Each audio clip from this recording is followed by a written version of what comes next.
you also might know me as Runspired. I work at LinkedIn. And I work on an awesome team with Steph Penner and David Hamilton and RWJ Blue.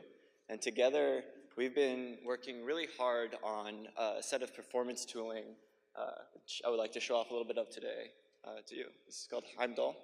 It's named after the Norse god. He's omniscient. He protects the heavens against folks like Loki, who's the enemy of truth. And this is Loki. And so today I want to talk to you a lot about performance tooling, and I don't actually mean file sizes. There is a problem that we all have, and this problem is that it's easy to think that you know what is slow. It's even easier to think that you know how to optimize what is slow. Optimizations are an area of development that are kind of like a saga of myth and legends. There's never a clear answer. There's never one thing that you can point to and say, this is the truth, this is how you optimize. So Loki lies to us. He lies to us with inconsistent test environments. He lies to us with high benchmark variability. And with Heimdall, we can remove some of that myth and legend with tooling that helps us measure the impact of changes by focusing in on micro and macro level concepts that are tied to performance best practices. So I call this the art of doing less. And I only have a few minutes here, so I'm going to give you a crash course in performance on a budget. Who here knows the 3 R's of waste management? Yes. Reduce, reuse, recycle. So these are the 3 fundamental pillars of performance work. You reduce the amount of work that you are doing, you reuse work that you have already done, or you recycle things that are expensive. It also turns out that performance work is very, very related to debt management, in the sense that you want to defer payment of things often. If it's not something you need to make a payment on now, you might want to push it down the line. Or in other times, you might want to coalesce payments. So instead of making many payments, you want to do everything up front all at once. So deferring and coalescing.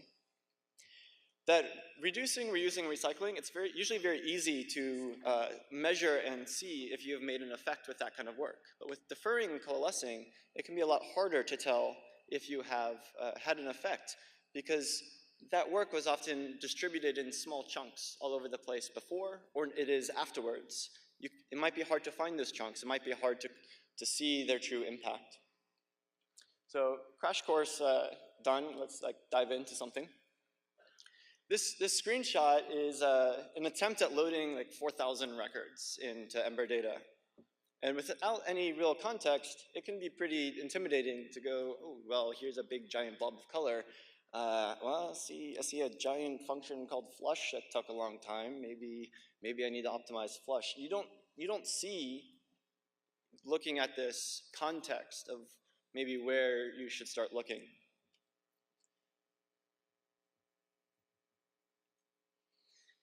This is a request in Ember data for a couple of hundred records. It's a larger section of the timeline. And I've annotated it for you, so you can tell what's going on in different sections. Here's where we kicked off the request. Here's where we did some setting up of the request in the adapter. Here's where we normalized some data that came back. We pushed it into the store. We generated some records and handed them to the UI. But you really can only tell these things after you've dug through the timeline for a while to find this narrow slice in this giant, long, yellow snail. And once you've dug into that slice, you have to peer around for a while longer before you start to understand what's going on in different parts.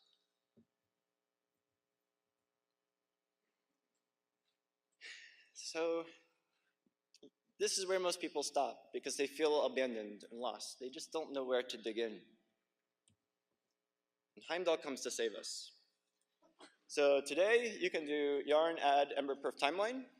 This is something that Steph and David put together.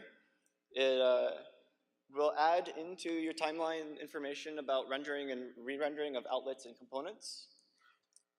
Very soon, you'll be able to add to that yarn add ember Heimdall.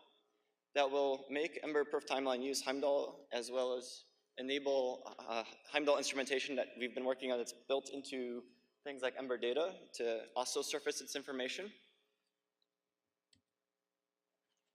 Heimdall at a high level is two concepts, timers and counters.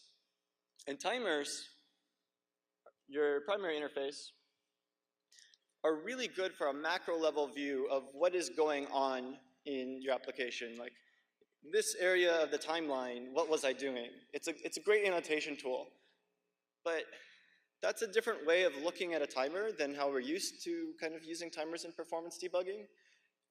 It's an annotation, but it's not a number. Like even though it generates a number, you really want to take that number and use it relatively. How much time was I spending here relative to how much time I was spending somewhere else? Because that one number that it spits out, if you look at it in isolation, it's a lie. It's another one of Loki's mistruths. He's tricking you again. That might be because if you focused in that one area and you did some optimization work, you actually kicked the work that you were doing somewhere else, but you were still doing it, so you're now no longer looking at it within that number. Or perhaps you just had variability in the environment, and so things took longer this time, but they wouldn't always. Or maybe they took less time this time, but it doesn't always. So something that took 10 seconds one time and 5 seconds another time, it might not mean that you improved 5 seconds. It might just mean that was the variability. So timers, great for high-level annotation, but they're not very good when it comes to really drilling down. Here's an example of what this looks like. This is a little demo application that has been instrumented with EmberConf timeline. This version of EmberConf timeline is using Heimdall, and the application has a little bit of additional annotations in it. The Heimdall plugs into the user timing API, which puts these annotations up here at the top. And unfortunately, this is small enough that you can't really see it all that well. But the left side of these additional annotations is letting you know what was rendering when Glimmer went to render your work and what was taking so long in those outlets. The right side of this was an instrumentation done on the didInsert_element hook. In this particular case, what was taking us so long in rendering was that didInsert_element hook was really just poorly optimized, and we could have saved ourselves 50 milliseconds by optimizing it. Here's another example of the Heimdall instrumentation. This is straight out of Ember data. So we've taken that same view that I was manually annotating before, and those annotations are just baked into the user timing API. So we see at the top level, this area is Ember data. This is where we're pushing data into the store. This area is where we're normalizing it. This is where we're creating records. And it surfaces something interesting, which is when it comes to materializing records, we had made this assumption that materializing was expensive enough that maybe we should time it and see how long it took. But it turned out that it was actually such a short time, and we were doing it so often that timing it really didn't help us very much, but it would have been a great candidate for a counter, just knowing how many times we had materialized something. So these are counters. Essentially, you say, Heimdall, like, I have some labels here for things I'm going to want to count. Give me some things I can use to keep track. When you enter into a function, you call increment with that counter, and that's going to increment the data, which we have a way of extracting out later. This talk is hard. This talk is hard because I get to this point and you go, well, timers, counters, there's nothing sexy here. What is in this for me? What's in this for you is that it's baked into the ecosystem. What's in this for you is that there's timeline integration, so that you get these annotations. What's awesome about this is that it's stripped from all of your production builds. So you get all of this additional information about what's going on in your application without incurring any cost to your end users. If you're familiar with Node applications, you might be familiar with the debug API with that, where you can start your app up and provide a scope and see kind of logs of what's going on in that portion of the application when you're debugging. The timeline integration here follows the same semantics. So we can pass in a query and say, I only want to look at these scripts. I only want to see timing information from components or components of this name or from Ember data. So it allows you to focus in on one area when you're optimizing. But more importantly, what we really want to enable you to do with Heimdall is unit and acceptance tests for performance. So instead of measuring things of hey, I ran a profile one time, this was 5 seconds, and I ran it again, now it's 2 seconds, we must be faster. You add counters to the parts of your application where performance is really critical. Or maybe we add counters to Ember itself, and so when you call Ember set or Ember get, it increments a counter. Now in your tests, you can say, do this thing, now give me the count data. How many times did I call Ember set? How many times do I invoke this function? How many times did I create a class?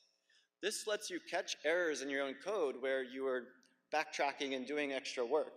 This lets you spot areas for improvement by saying, when I do this thing, turns out I am calling into this function way more times than I thought it was. Perhaps I should focus here.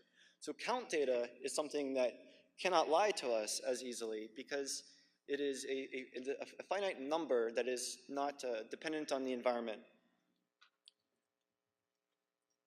So what's next for Heimdall is